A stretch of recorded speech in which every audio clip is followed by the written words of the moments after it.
the danger could be that the ship could break away from the pier. These ships are so high these days, they're like sails. And if you get a really strong wind broadside, it could tear them away from their berth. And even the bow thrusters and stern thrusters couldn't prevent that.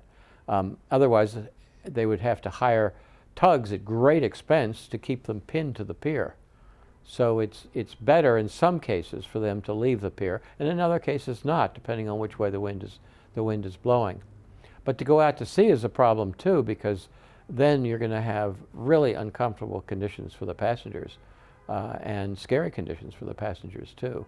Yeah, well, I can imagine you've been on your share. So what is it like to be out at sea and those types of winds surrounding a hurricane when you're really not that far from it? Well, I mean, the only thing that you can really do is to go into the wind, maintain your position so that you have the steering possibilities in case the wind changes, and then keeping the ship pointed forward without moving very forward.